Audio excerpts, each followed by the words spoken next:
So the breakdown is about Cade Povich. That's the big conversation, a guy that a lot of Orioles fans have been really wanting to see because of the success he was having at the minor league level, but then also the upside and how he would bounce back from his first start. So in this breakdown, could explain what went right and wrong in his first start and what led to him being so dominant against the Atlanta Braves in start number 2, which he just missed out on getting his first big league win. So let's move on, shall we? So I want you guys to know what he is working with overall. So I'll move over here. Does this make it better?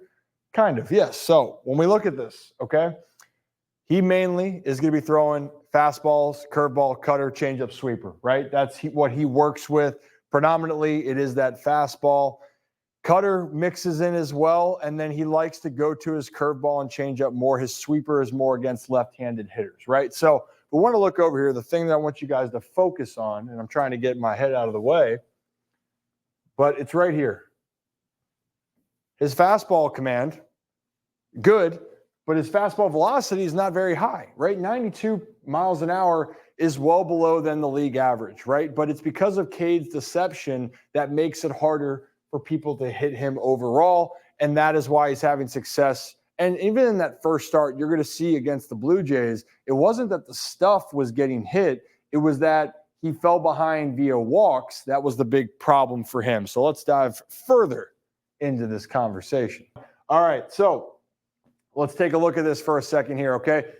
I just like to show a moment. This is historic for him. This is history for Cade Povich. First batter, you want to try to establish your first strike. And hey, here's your first big league strike.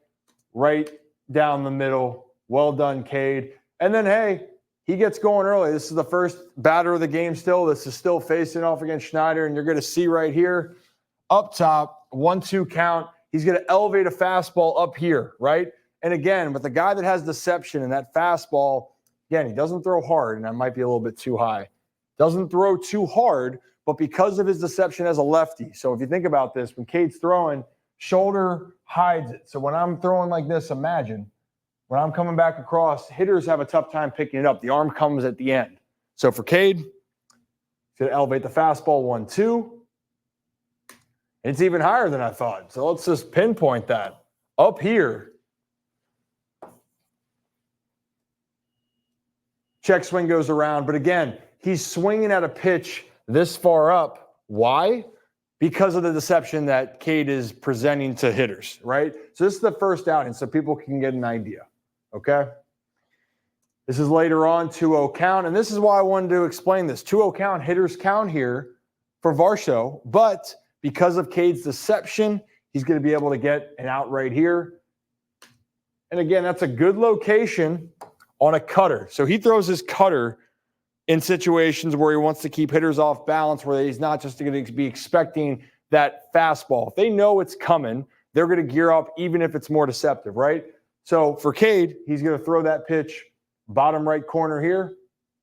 Cutter, well located, 2-0 count. You get a ground out and you get out of the inning, right? Great job for Cade. Let's keep moving. And here's again Schneider, and this is something to show the repertoire. We've seen the fastball, cutter. Now let's talk about the changeup. 1-1 count. He's going to throw a beautiful changeup here in this part of the plate to Schneider. It's going to be a check swing, and Schneider just wasn't seeing the ball well versus him overall. And look, check swing, perfectly located. I love that with Cade. That's a pitch for him that is ultimately going to help him out for the long run, especially versus the right-handed hitters. How do you throw someone off when it's not thrown with the curveball? Changeup can have the most deception when it's coming out of the hand, okay? So here it is again. He's going to throw a changeup high, and even though it's a high pitch, not the best location, Schneider's not seeing that ball. He pulls off, and that's another K for Cade Povich. Now, with all the good that happened here, this is where things were problematic for Cade, okay? You got the 2 outs now after striking out Schneider. You're feeling good. You want to try to put a guy away. Don't let free passes hurt you. And this is what I want to talk about. You can look at it. It's an 0-0 count, okay? 0-0 count. First pitch you want to get ahead. I know you don't want to give up a run, but pitch way low and outside, okay? So the problem here is Cade falls behind, and it's a 3-1 count. We're going to emphasize that again a little bit more. Again, I understand you don't want to allow a run in, right? You're trying to keep that clean sheet, but at the same time, you got to realize who's hidden behind him, and that's Vlad Guerrero Jr. You want to go after Jansen. Instead, pitch is going to be out of the zone. Once again, walks him, and now it's first and second, and now this is where things can be problematic, right? And actually the guy earlier on via the walk. So we're looking at it, 2 men on, 2 outs. You could have been out of the inning. And again, in the minor leagues for Cade, the one thing that got him in trouble was the free passes. He got away with it in the minor leagues because guys weren't taking advantage. He'd go 6 innings, walk 4 guys, allow 1 earned run. It's going to be hard at the big league level because you leave ducks on the pond, and Vlad Guerrero Jr. is still waiting. Cade's going to try to throw a cutter out here, okay? The problem is Vlad Guerrero is still one of the better hitters in baseball. I know people have their different perceptions, and he's not going to miss a mistake. Pitch up, and he does just not miss it. And again, it's not for a lack that Cade didn't throw the ball well this game, because you're going to see after this, look, George Springer, this is another example of soft contact. Going to get a curveball here. And George going to roll this over, cue ball. And then later on, the Blue Jays end up tacking on a couple more runs. Dylan Tate couldn't get out of the jam, and that's kind of how it is, right? So context matters. That's why you don't watch the box score, right? You don't watch the box score because you look at that and go, well, man, like Cade actually pitched way better, but it was the walks. The walks put it in a bad position, and then you make one mistake pitch to a very talented player, he's going to make you pay. That's 3 runs right there. And then obviously Dylan Tate allowing the inherited runs. But again, that was Cade not finishing the job. The walks hurt. 3 of the 4 walks that he had scored that game. Okay. So now let's jump back into this outing against the Braves, where this was beautiful. And what I love about this, and again, we talked about Cade's deception, especially versus left-handed hitters. Cade can throw a fastball here, which he's going to do, and Michael Harris is going to pull off the ball. But Cade's deception, and look, watch the shoulder right here. You see how it's kind of, if you're looking at this angle, it's hiding, and then it's still hiding there. And when he's going to throw, now his body's going to open up, but look how far behind his head is. So if we're looking at this right now, Michael Harris can't even see that, right? That's what makes it so deceptive for Cade Povich. This is what I'm really intrigued about. He is so far behind, the ball's so far behind his body and his head.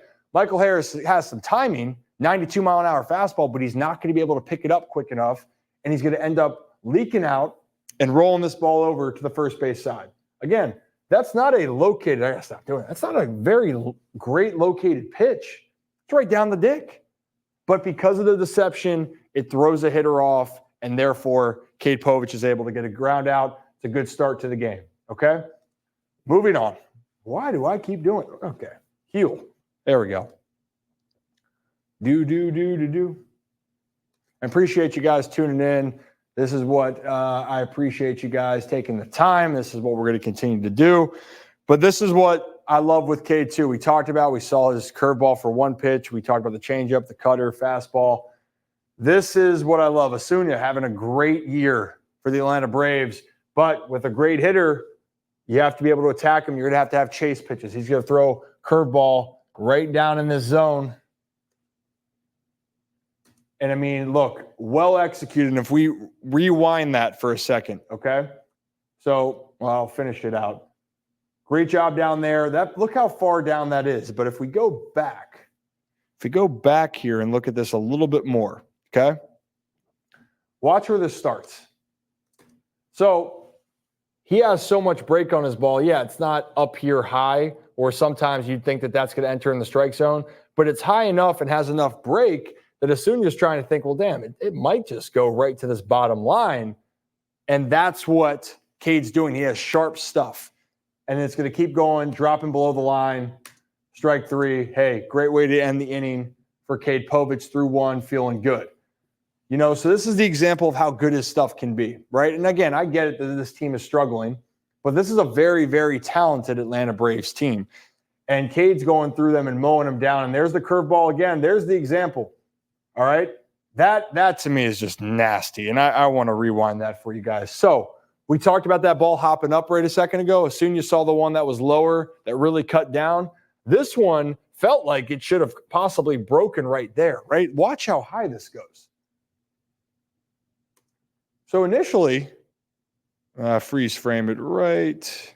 Sorry. Here we go. Come on now. So right there, this ball looks pretty good. And it looks like it's going to be a strike, or you might think at worst, it's maybe finishing right here, right? But the ball just keeps dropping, and it's a perfectly located spot down below where that's if you're going to try to have a chase pitch and leave it that close, that's what you want. That is an incredible location for Cade Povich, getting Sean Murphy swinging. I know he's had a rough go so far this year. And Arcia here, 1-2 count, going right after him. High fastball away. Mateo makes the play. He retires him. So what you're seeing right now is hitters, one, if Cade executes his off-speed pitches, it's really to his advantage and he can get a lot of the best hitters out. And then there's the next possible outcome here is that because people are having a tough time seeing your fastball, you can execute high fastballs. You see a lot of the best arms out there that will elevate their heater, especially with 2 strikes because it's dominant. You can still do that with a fastball that's 92, 93, especially with how deceptive it is. And Cade Povich is going to climb the ladder up here and goes, you know what? I know this is the top of the zone. I'm going to try to go and make Duvall chase. And again, it's up there, and I love that. 0-2 count, don't miss low. Don't miss at the top of the zone. Go higher. And if he swings it there, for people that are wanting to know this and teaching young kids out there, if they're going to chase a pitch up here, you want to take it even higher. But guess what? Adam Duvall chases it up there. He's going to ground this one to the dirt. Arias gets the out.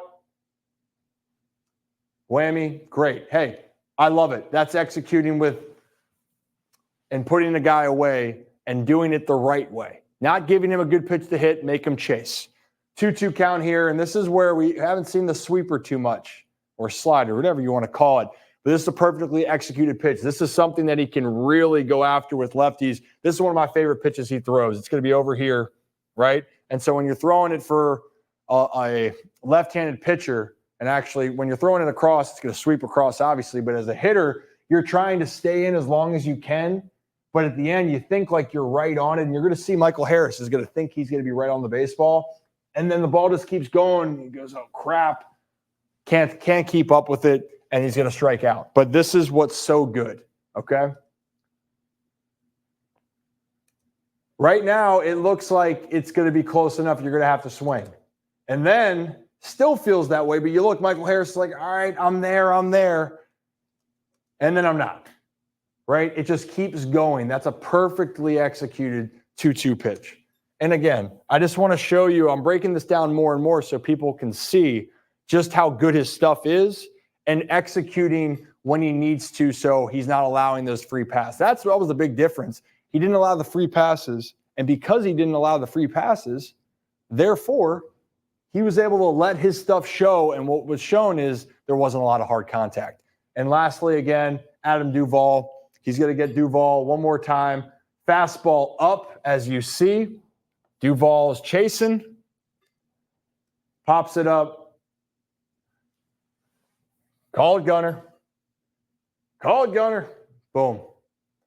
And that's 6 great innings from Cade Povich. So look, why I am excited about Cade is what you're seeing is a guy, it's proving you don't have to throw hard, number one, to go out and have success. That's a fact. Deception for how you throw can dictate a lot of things. His fastball deception can allow him to raise the stakes on his pitches, meaning he can use it as a weapon. He doesn't have to throw 98 to go out and be effective. And because he can do that, it can set up his cutter, can set up the curveball, changeup, and obviously the slider to left-handed batters. So for Cade Povich, what I see right now is a guy that looks polished. He looks big league ready.